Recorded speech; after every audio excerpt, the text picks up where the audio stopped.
Online sa hotline. Online sa hotline. We have Ma'am Michelle Vicera, Public Relations Officer sa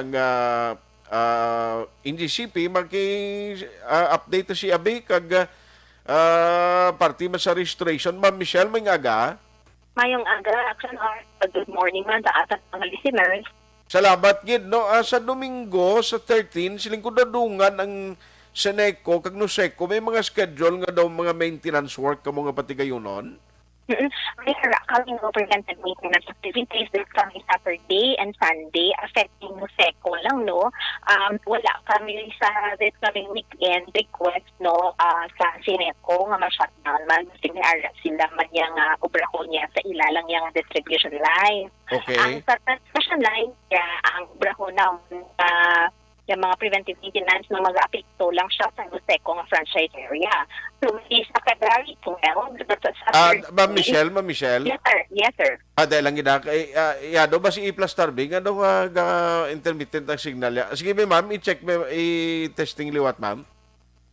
Hello, sir. Okay Okay na ma'am. Sige ma'am, go ahead. Okay, sige, sir. Sige, sir. So, going back to sa aton ng preventive maintenance, February 12, Sabado na siya nga adlaw, may kay ubrahon na mo ang aton nga kabanggalan si Palay 69 nga area. Apat na siya ka-substation sa Museco ang apektado. That's Pawayan, Sipalay, Naga, and overflow ng substation. So, ang mga konsumidor sa Museco nga nag-connect dira ng mga substations, wala sila ang kuryente sa Sabado. Ganun lain-lain ang ma-take note sila dapat. Although si Museco na may separate man nga power interruption advisories nga gina-release, pero mas tayo ginong sabatian din nila sa NGCP. Kaya mo sa request. So, from 6 a.m. to 6 p.m., ang Kawayan, kag ang Sipalay ng substation, apektado na siya. So, the whole day, wala gina sila sang kuryente. Okay. Pero, ang Naga and ang overflow nga substation, isaylo na mo, no, from Kabankalan substation namon pakadto sa Mabinay substation, kay para magkakuryente na. Ang Naga kag ang overflow. So, may switching lang kita nga obrahon sa Sabado nga adlaw from 6 a.m. to 7 a.m.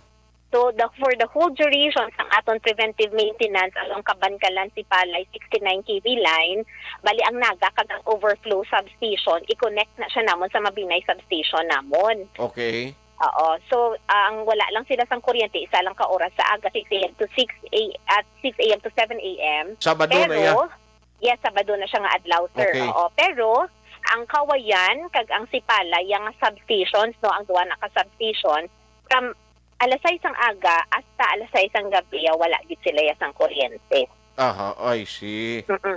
And sige. And then again may continuation sa Sunday naman din siya nga adlaw. Ang ginsaylo naton to nga Naga and overflow nga substation dito sa Mabinay substation namon, isaylo na siya namon balik sa Kabankalan substation, which is na gid na siya nakakonect. So, may ara naman, isa ka oras sa aga, gihapon, 6 a.m. to 7 a.m. gihapon, kag Naga and overflow substation lang, sang Nuseco ang apektado. Okay.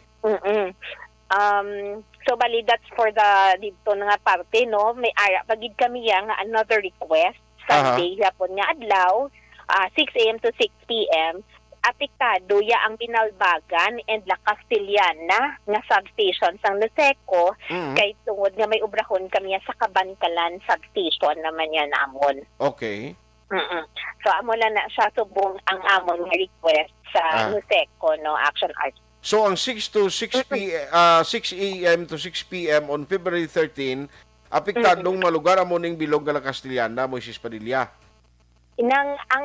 For the specific areas, no, mas mayo gid ma-refer gid ang mga atong konsumidor sa Nuseco. Kay ang sa Nuseco yung nga advisory specific ang mga barangays nga affected. Ang amo niya we can just only release sa substations lang yung ang apektado sa Nuseco. Ay, sige.